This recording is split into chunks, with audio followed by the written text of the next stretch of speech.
Mes cheveux, je ne les aime pas. Depuis toujours, mes cheveux sont une source de complexe et d'incertitude. Je ne sais jamais quoi en faire. Les porter au naturel, les défriser, les laisser pousser ou les couper. C'est vraiment un calvaire. Il y a 2 mois, j'ai décidé de les défriser.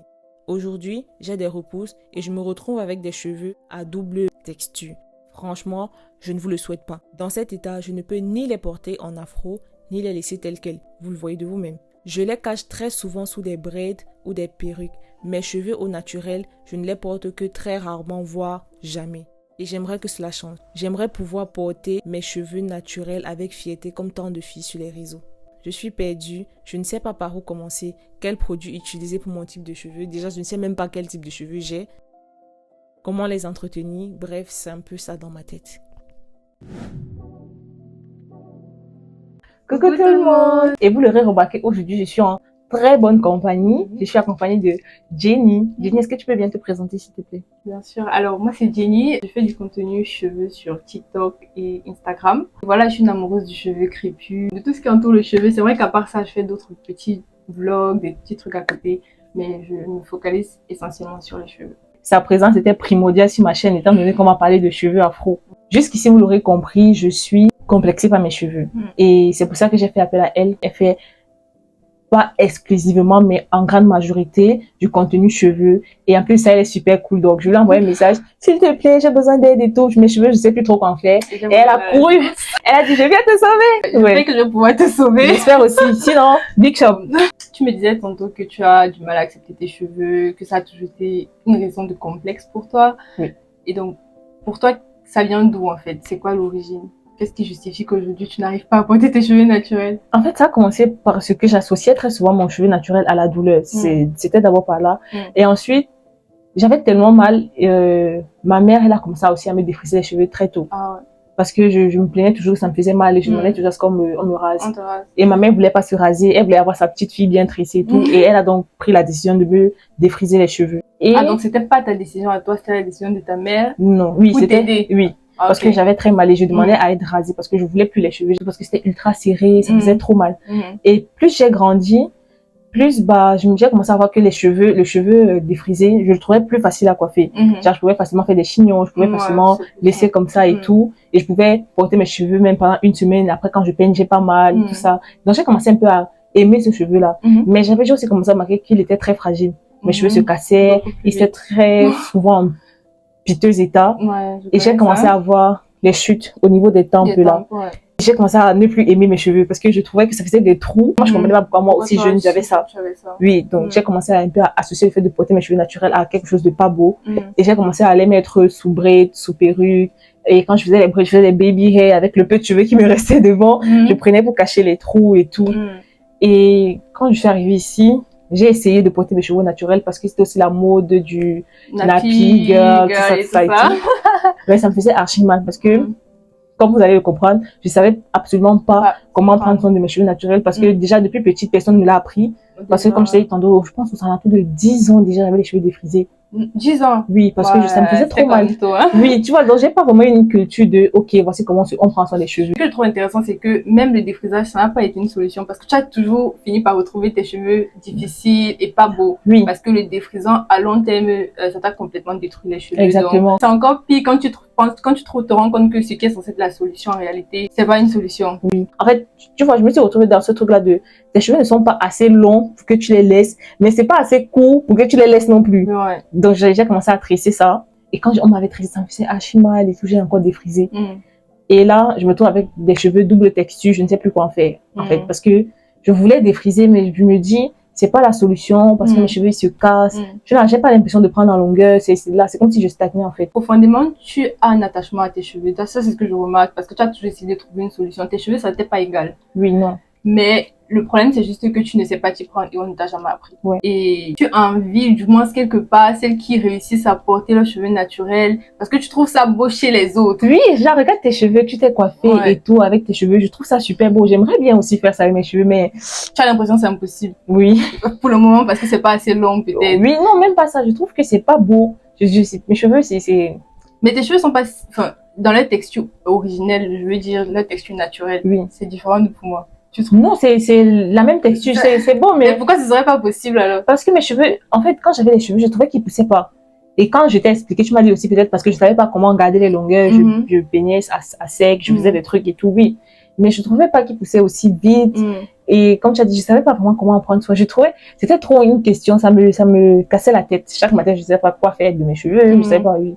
Et pour moi, défriser, c'était la solution. Quand tu défrises tes cheveux, au début, c'est bien, tu peux faire ce que tu veux. Et après, ça commence à se casser. Déjà, il faudrait savoir que le problème, c'est un traumatisme en fait, ce qu'on a avec nos cheveux. Le fait de ne pas les trouver beaux dans leur état naturel, c'est pas quelque chose qui date d'aujourd'hui. C'est important de savoir pour ne pas se faire culpabiliser parce que c'est pas de ta faute si aujourd'hui tu as du mal à accepter tes cheveux, c'est parce que c'est un héritage colonial.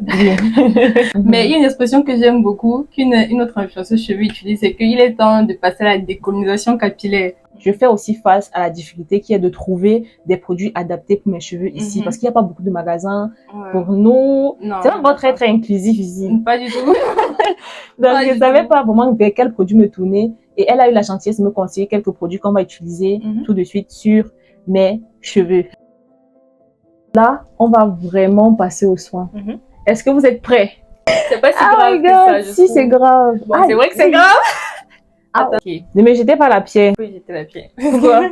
Parce que c'est dans un état, on dirait que tu t'es pas lavé les cheveux quand même depuis un sacré bout de temps. Mais parce que j'avais vu la vidéo d'une fille sur TikTok qui disait qu'il fallait pas trop laver ses cheveux. Pourquoi? Pourquoi faire? Parce que le calcaire de l'eau, ça abîme les cheveux. Ah non. Le calcaire, ça peut créer des problèmes au niveau du cuir chevelu, c'est vrai. Mais justement, il faut laver ses cheveux pour avoir les cuirs chevelus propres. Ils permettent que ses cheveux poussent bien. Je trouve que pour un début, il faut pas forcément se prendre la tête en fait. Quand vous cherchez des produits pour les cheveux, par exemple, je vais vous montrer les produits qu'on a pris en commençant par le shampoing. C'est un shampoing que vous pouvez trouver dans les magasins. Tu vois, c'est ADM. Oui, ADM ici en Allemagne. Pour celles qui sont en Allemagne. En Allemagne. Mais même ceux qui sont dans d'autres pays, c'est Garnier. Je veux dire, il y a ça presque partout. C'est juste que parfois les textures ne sont pas assez épaisses pour nos cheveux, tu vois. Oui. Mais sinon, pour un début, vous pouvez commencer par ça. Parce que le plus important, je pense, au début, c'est de s'habituer à manipuler ses cheveux et avoir les bons gestes. Il faut un peigne avec des dents plus larges ou une brosse. Moi, je trouve que l'outil de démêlage pour les cheveux afro, ce sont les brosses. Vous pouvez utiliser de l'eau. Voilà. Donc, nous, on va utiliser ça déjà pour commencer à démêler ses cheveux. Avant de manipuler vos cheveux, s'il vous plaît, mouillez. Utilisez un démêlant. Les deux vont ensemble. C'est vraiment une calamité là. C'est moche. Je trouve quand même que tu as les repousses qui ont quand même déjà assez poussé. Tu m'as dit que la dernière fois que tu les faisais, c'était il y a 3 mois. Oui. Mais ça prouve qu'en 3 mois, voilà la pousse que tu as eu de cheveux naturels. Ah ouais, d'accord, ça pousse. Mais ceux qui sont défrisés là se cassent. Et du coup, j'ai l'impression que ça pousse pas. Bah non. Bon, un conseil que moi je vous donne, moi je fais l'après-shampoing avant le shampoing. Parce que l'après-shampoing c'est un démêlant. Et moi j'aime pas aller sous la douche et me démêler les cheveux. Donc moi on va d'abord faire ça, on va d'abord démêler ses Notez cheveux. les tips. Si vous voyez la texture, c'est quand même épais. Et c'est à ça qu'on remarque un bon après-shampoing. J'ai appris que les produits n'étaient pas vraiment chers. Bah non, vu que c'est les produits du supermarché, c'est abordable. Ouais, c'était plutôt abordable. Et ce que je conseille, c'est de travailler souvent en section. Donc, si tu as une brosse par exemple... Ah, tu vois, ça passe. Bah, c'est bien sûr que ça passe. C'est pourquoi tu pensais que ça n'allait pas passer. J'avais peur que ça me fasse mal. One eternity later. Ok, donc là, on a fini de démêler avec l'après-shampoing. On va aller faire le shampoing. On voulait vous montrer tout un peu. Donc, on voulait vous montrer à quoi ça ressemble. Elle n'est pas encore prête à couper ses pointes défrisées. Et c'est pas grave, elle va prendre le temps qu'il lui faut pour être pousse, couper les cheveux. En attendant, ses racines vont bien pousser. Et elle va pouvoir mieux voir les résultats. Ok, donc on va aller faire le shampoing. Non? Oui.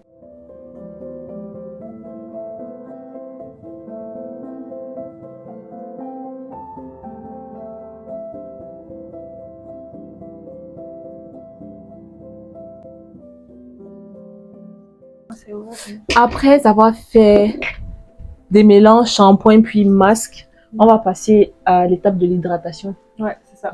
Tu connais déjà. Oui. Ok, et pour l'hydratation, il faut toujours utiliser une crème. Et je te disais tantôt que l'hydratation, c'est quoi? Peut-être tu peux dire. Ah, tu disais que L'hydratation, c'est déjà quand les cheveux sont souples. souple en fait. C'est pas les cheveux mouillés. Parce que J'ai perdu le truc du contrôle. Ok, bon, j'ai expliqué. Qu'est-ce que j'ai dit? C'est pas moi. Mais c'est ça en fait, l'hydratation, c'est pas le fait de mouiller les cheveux, mais c'est le fait de les rendre souples. Et pour les rendre souples, il faut utiliser une crème. L'huile, ça n'hydrate pas les cheveux. L'huile de cheveux, ça n'hydrate pas les cheveux. Ça scelle l'hydratation, mais ça n'hydrate pas les cheveux. Bravo. Et pas besoin d'en mettre beaucoup, sinon après vous aurez des cheveux huileux. Et je trouve que c'est désagréable avec les cheveux qui sont pleins d'huile. Oui, c'est gras, c'est bizarre. C'est gras, ouais. Donc juste un tout petit peu comme ça et c'est bon. Et ensuite, il faut faire une coiffure protectrice. Maintenant, par rapport aux coiffures protectrices, il y a souvent un gros débat parce que les gens ont souvent tendance à ne pas savoir c'est quoi une vraie coiffure protectrice. En fait, quand moi j'entends parler de coiffure protectrice, je me dis des braids. Avec les mèches. Oui. Bah, c'est pas une coiffure protectrice. Mais moi, j'ai pensé que c'était ça parce que en fait, quand tu fais les braids, tu caches tes cheveux dans les mèches. En fait, coiffure protectrice, c'est une coiffure qui va protéger tes cheveux de la casse. Ah. C'est pas une coiffure qui va couvrir tes cheveux. Parce qu'on protège juste les cheveux en fait de la casse. D'accord. Et généralement, les mèches produisent plus de casse que d'autres coiffures. Enfin, que les coiffures sans mèches ou bien sans rajout. Je savais pas. Donc, tu vois que les braids, c'est pas une coiffure protectrice. Ouais, carrément pas. Non. Les coiffures protectrices, généralement, ça va être des coiffures sans rajout qui ne servent pas trop au niveau du cuir chevelu. Donc, nous, on est parti sur des braids sans mèches. Oui. Parce que là, si on fait des twists qui sont pour moi la meilleure coiffure protectrice. Comme ce qu'elle a sur la tête là. Ouais. J'ai oublié même que j'avais les twists.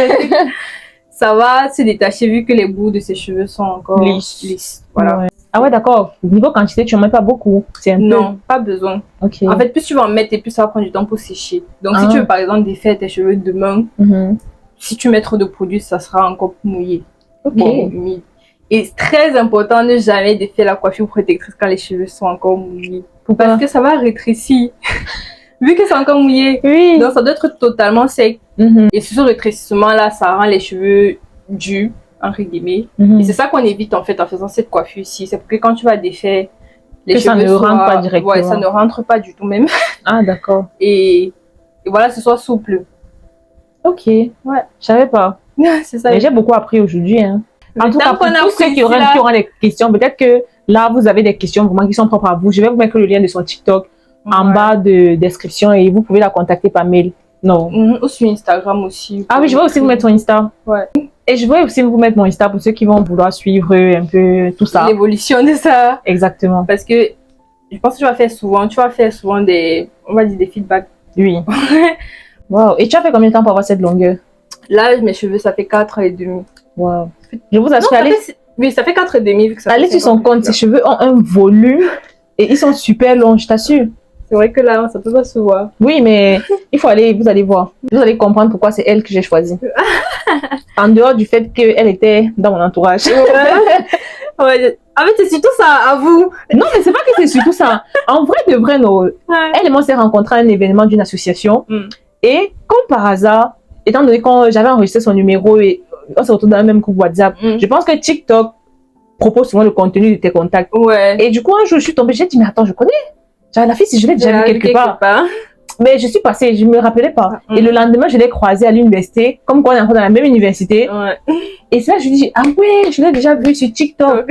Et à force de regarder son TikTok, je me suis dit, et si je faisais une vidéo avec elle, ou voilà. Je me suis dit, ah ouais, d'accord, ça pourrait être bien. Et je l'ai contactée directement, elle était d'accord. C'était trop bien. C'est ça que, quand par exemple, j'ai un date avec mon mec et tout, que je me dis, je dois me mettre fraîche. Je ne m'imagine pas fraîche avec mes cheveux naturels. Même pas. Perruque. Déjà, en fait. Ouais, c'est clair. Je m'imagine pas. Ouais. Moi aussi, au début, c'était ça, en fait. Moi, j'imaginais le jour, peut-être, on va dire, le plus beau jour de ma vie, mon mariage. Je pensais pas un jour de ma vie que j'allais penser que ce soit avec mes cheveux naturels. Ouais, c'est maintenant que je vois que c'est possible, mais avant, je pensais déjà à la longue perruque lisse que je vais mettre. Je te promets que moi aussi, en fait. Là, tu me dis ça. Ouais. Quand je regarde mes trucs Pinterest, c'est ça, en fait. Ouais. Mais maintenant, pour moi, c'est même plus un débat. Donc, c'est sûr que je vais porter mes cheveux naturels. En fait, pourquoi je vais porter mes cheveux naturels? Et pour en arriver là, c'est clair que c'est un gros travail. Exactement. Quand on grandit dans une culture qui nous montre toujours qu'on est belle avec des cheveux lisses. Ouais. Et les gens, en fait, certaines personnes pensent que c'est un problème, que c'est juste les Africains d'Europe qui rencontrent ça. Non. Alors que même nous, en Afrique, on rencontre ça. Hein. C'est ça qui est quand même dingue. Parce que, imagine-toi, c'est clair qu'il y a eu la colonisation et tout, mais après, ça devait toucher que ceux qui ont été, déportés. Nous qui sommes restés sur le continent. Non, même nous, ça nous touche. On est tellement touchés, en fait. Mais c'est vrai que tout part de ceux qui sont ici, parce que même les défrisants et tout ça a commencé ici avant de nous trouver en Afrique. Ouais. Bon, on a fini de faire la coiffure protectrice, comme vous pouvez le voir. Voilà. Je ressemble à... Ah, parce que voilà. Chidima. les Naija, là. Avec la coiffure ici. Amaka. Bon, Maintenant, il faut qu'on mette aussi de l'huile sur tes temps un peu. Je trouve que bon, on dit que ça stimule la pousse, ouais. Peu importe l'huile que tu mets. Bon, il y a les huiles spécifiques quand même. Bon, l'huile d'avocat, ça va. Mais les huiles légères, en général, non. Pas, par exemple, pas les beurres, mais les huiles. Ok. Donc, ça, c'est bien. Parfois, tu peux aussi ajouter quelques huiles essentielles à l'intérieur, comme l'huile de menthe poivrée. Bon. Vraiment, est-ce que ça marche? Vraiment, ça, les trucs qui sont pas prouvés. Mais tu n'as rien à faire d'essayer. Tu n'as rien à faire d'essayer. Comme je t'ai dit, c'est juste de faire attention aux coiffures qui vont serrer la devanture. Bon, c'est la fin de la vidéo.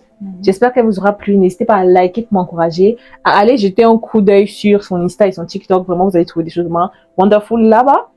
Et on va se munir de patience. Venez aussi me suivre sur mon Insta parce que je vais vous montrer un peu, je vais vous donner les updates. Et on va se munir de patience pour que les cheveux repoussent, pour donner vie à ces cheveux. Ensemble, nous allons aimer porter nos cheveux naturels. Bisous, bye! I mean, where the fuck should I really even start? I got hoes that I'm keeping in the dark. I got my niggas across the street living large. Thinking back to the